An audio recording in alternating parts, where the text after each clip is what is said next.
Doctor చేస్తే రేపు వాడు ఆపరేషన్లు చేస్తే ఆ పిల్లల జీవితాలు ఏం కావాలి?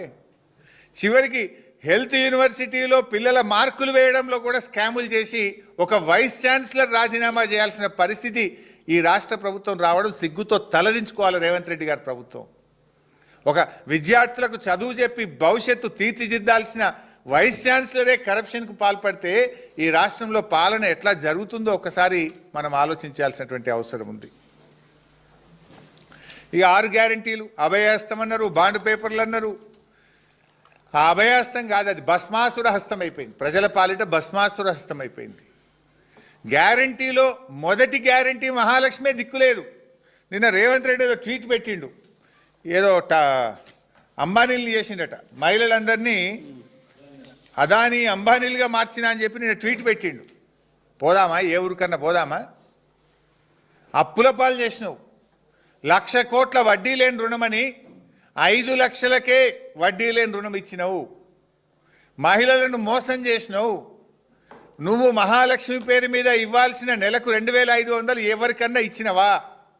నీ 2 ఏళ్ల పాలనలో రాష్ట్రంలో 1 కోటి మంది అక్కా చెల్లెళ్లకు 60,000 రూపాయలు ఒక్కొక్కరికి బాకీ పడ్డావు. నువ్వు ప్రతి ఒక్కరికి 60,000 బాకీ పడ్డావు. ప్రతి అక్కకు చెల్లెకు బాకీ పడ్డావు.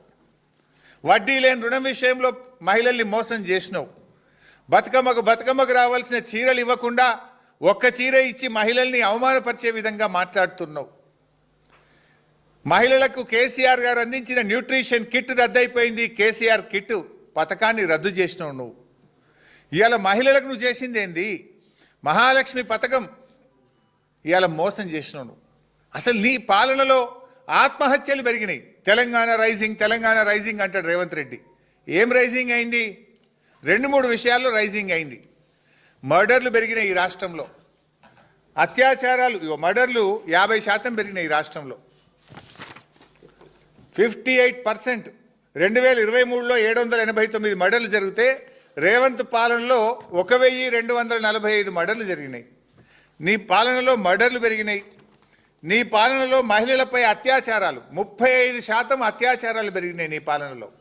మహిళల్ని నువ్వు కోటీశ్వరుల్ని ఏలే, మహిళల మీద నీ పాలనలో అత్యాచారాలు పెరిగినాయి. మహిళల భద్రత కరువైపోయింది నీ పాలనలో. నీ పాలనలో ఆత్మహత్యలు పెరిగినాయి.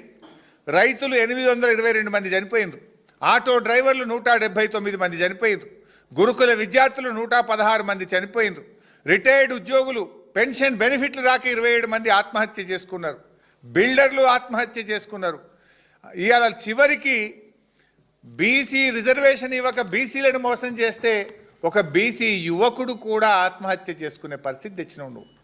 నీ మోసాలకు, నీ దగాకు, నీ పాలన పుణ్యమాని రైతులు, నేతన్నలు, గురుకుల విద్యార్థులు, ఆటో డ్రైవర్లు, రిటైర్డ్ ఉద్యోగులు, బిల్డర్లు ఇలా ఆత్మహత్యల పాలైనటువంటి పరిస్థితి వచ్చేది.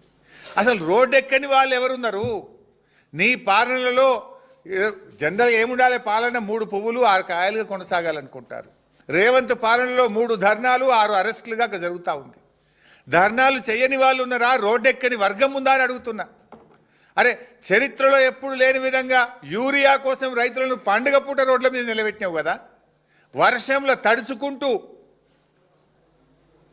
పిల్లల్ని కూడా స్కూల్ బ్యాగులు వేసుకొని పిల్లలు కూడా యూరియా బస్తాల కోసం లైన్లు నిలబెట్టివి. రైతన్నను యూరియా కోసం రోడ్డెక్కిచ్చినావు. పింఛన్లు పెంచాలని అవ్వ తాతల్ని రోడ్డెక్కిచ్చినావు. స్కాలర్షిప్లు, ఫీజు రియంబర్స్మెంట్లు ఇవ్వాలని ఎస్సీ ఎస్టీ బీసీ పిల్లల్ని రోడ్డెక్కిచ్చినావు. అరే, పురుగులన్నం మాకొద్దని గురుకుల పిల్లలు హైవేల మీద రోడ్డెక్కి ధర్నాలు చేసే పరిస్థితి తెచ్చినావు. రుణమాఫీ కోసం, రైతు బంధు కోసం, విత్తనాల కోసం రైతుల్ని రోడ్డెక్కిచ్చినావు.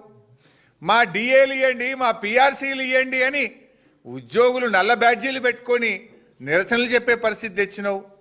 ఇవాళ గ్రామ పంచాయతీ సిబ్బంది మా జీతాలు ఇవ్వండి, ట్రాక్టర్ల డీజిల్కు పైసలు లేవని పంచాయతీ సెక్రటరీలు, గ్రామ పంచాయతీ వర్కర్లు రోడ్డెక్కిండ్రు.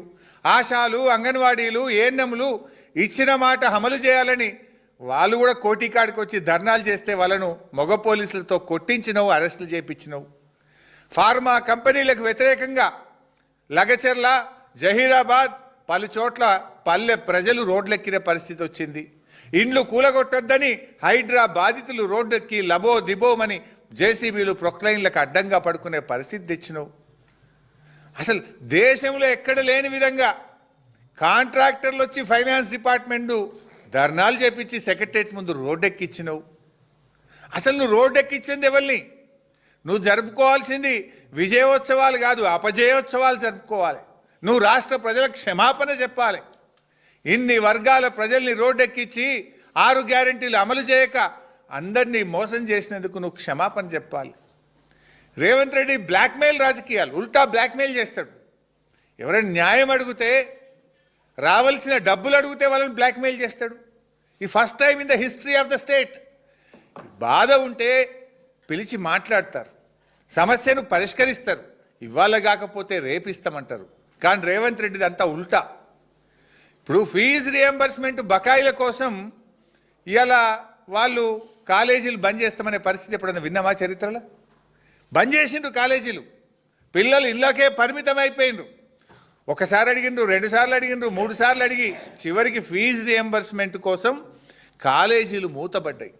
మూతపడితే రేవంత్ రెడ్డి బ్లాక్మెయిల్ ఏంటంటే పోలీసు వాళ్ళని కాలేజీలకు దోలుతాడు, విజిలెన్స్ వాళ్ళని